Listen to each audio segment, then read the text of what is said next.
Captain's Log number 787. Today, I glued my hands together. I don't know how I did it, but I just did. But while I was waiting for the glue to come apart, I decided to watch The Flash. Lost in space, an alien race, trapped in orbit with no escape, watching films from Earth's display, passing time from day to day. Stuck in orbit, what can I do? A movie marathon will have to do. From drama to horror and comedy too, an alien cinema will break through. So today I watched The Flash, and I have to say, with The Flash, I wasn't expecting very much. For instance, I didn't see the Justice League, so I never actually saw Ezra Miller's version of The Flash.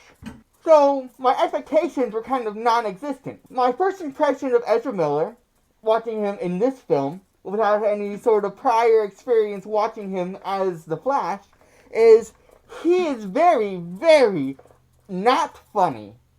I don't think Ezra Miller has a single funny bone in his entire body. His dialogue was written to be like a laugh a minute type of dialogue. I was supposed to be laughing throughout the entire thing. At least that's the way it seemed like the dialogue was written. But it just seemed to be very annoying and not funny. I did not laugh once throughout the entire movie. Now, I was also very confused as we got more into the movie, because I thought, man, this actor, this character is super annoying. Like, very irritating. I can't stand this guy. But I thought maybe he's just trying to be funny. The actor is trying to be funny. The writing is trying to be funny. The director is trying to be funny. But as we get into the movie, we find out that he's actually very annoying. That the character was purposely written to be completely obnoxious. And that by itself is a problem. But what compounds this issue is that we don't just have one Barry Allen, one Flash, one Ezra Miller, but two. Two Ezra Miller, two Flashes, two Barry Allens, and it just makes it twice as annoying and twice as unbearable to watch. I can't believe how unfunny this actor is.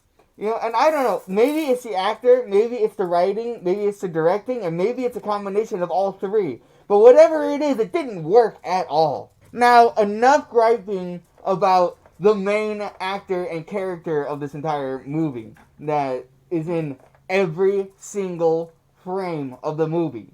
I don't think there's a single scene in this movie that does not have Barry Allen in it.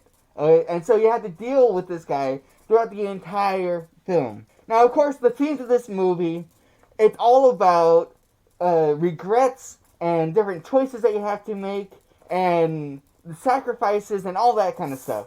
This is not an action film.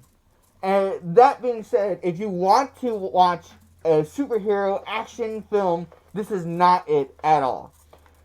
Because the focus of this movie is all about on these other various themes, the action is almost non-existent. And there is some action scenes in this movie. Of course, as you probably know, Zod comes back in this film, and so they have to fight Zod. But that fight scene is not nearly as exciting as it was in Man of Steel when Zod originally attacked the Earth. So don't expect very much as far as action scenes goes, because there's no action in the action scenes. It's not very exciting to watch at all, so just, don't go into this movie for that. The one good thing I would have to say is that it did have some decent character development. We set up very well exactly what are the character flaws with Barry Allen. What is holding him back from his potential or whatever, right? And as we go throughout the entire movie, we go step by step and address all of these issues one by one. And Barry Allen eventually learns what he has to do, and he does it. And he makes an ultimate sacrifice, and it's a huge character building moment for him. So I think maybe in future movies, he's going to be a much more mature character. He's not going to be nearly as annoying in future movies as he is in this movie. Because he acts like a child throughout this entire film. So, I'm hoping that the future of DC has a much more mature and tolerable Flash. So there were some pretty good cameos in this movie. And normally I wouldn't want to spoil anything, but I don't think anybody's really going to watch this movie anyways because it's so annoying and just hard to watch because of all the other reasons I've already described. So I'll just tell you, we finally get a look at the Nicolas Cage Superman in action.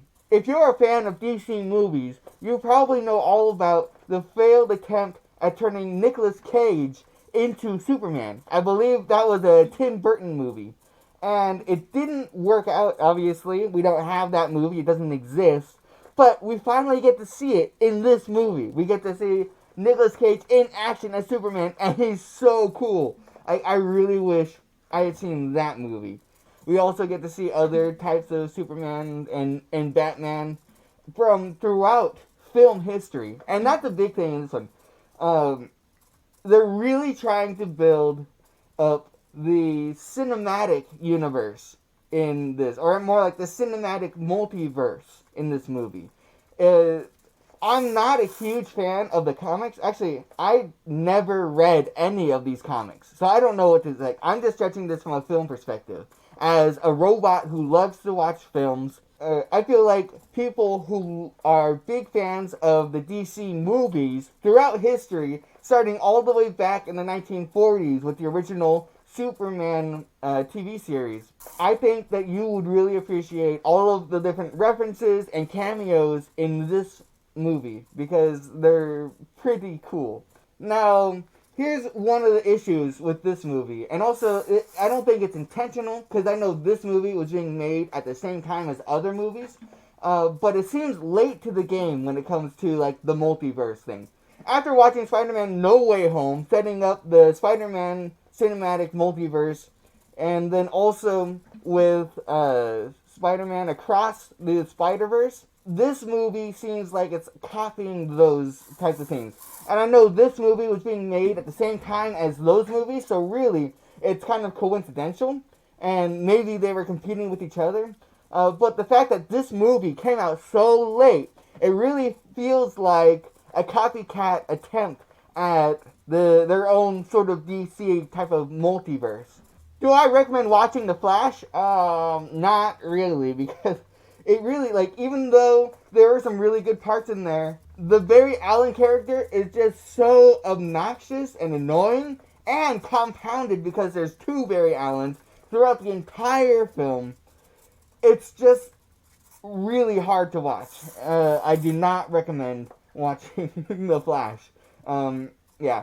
I'm actually going to have to give it a 4 out of 10. Okay, I thought it was worse than The Little Mermaid. The Little Mermaid, remember, only half of it really sucked. That was all the underwater stuff. This movie, since we have Barry Allen and two Barry Allens throughout the entire film, is so bad. That's basically all I have to say about the Captain's Log, and I guess that is Captain's Log out.